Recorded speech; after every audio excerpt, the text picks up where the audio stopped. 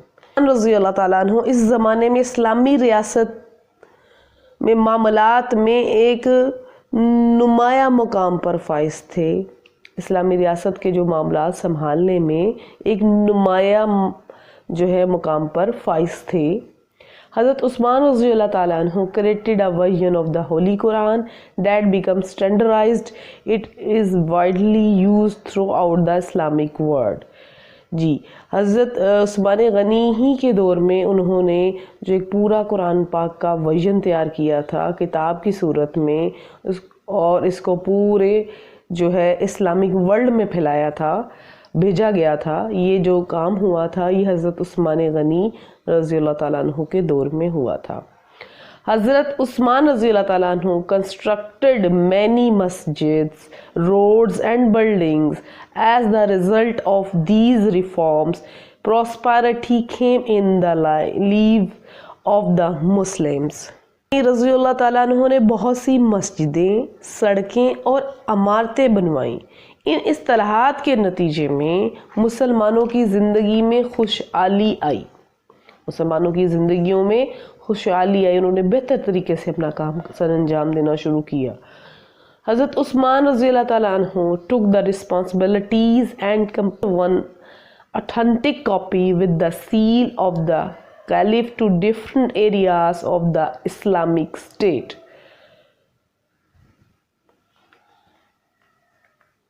جی حضرت عثمان رضی اللہ تعالیٰ عنہ کے دور میں جو مین اچیومنٹ تھی ان کی وہ یہ تھی کہ حضرت عثمان رضی اللہ تعالیٰ عنہ نے ذمہ داری قبول کی اور قرآن مجید کو مرتب کیا اور خلیفہ کی مہر کے ساتھ، وہاں کے دور کے خلیفہ کی مہر کے ساتھ ایک مستند نسخہ اسلامی ریاست کے مختلف علاقوں میں بھیجا.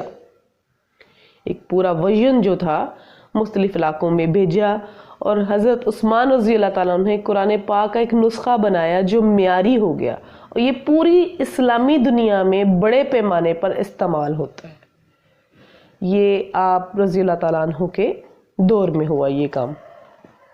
The expansion of the Kaaba was started in the time of second Caliph Hazrat Umar رضی اللہ تعالیٰ عنہ but completed in the era of حضرت عثمان رضی اللہ تعالیٰ عنہ.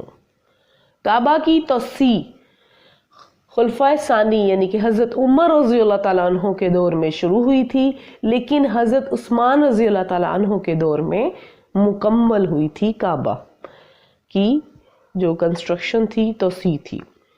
He appointed muezzin to offer azan in masjid and their salaries were given by the government. انہوں نے مسجد میں اذان دینے کے لیے مؤذن مقرر کیے اور ان کی تنخواہیں حکومت دیتی تھی. Muslim navy was established in the time of Hazrat Usman رضی اللہ تعالیٰ عنہ.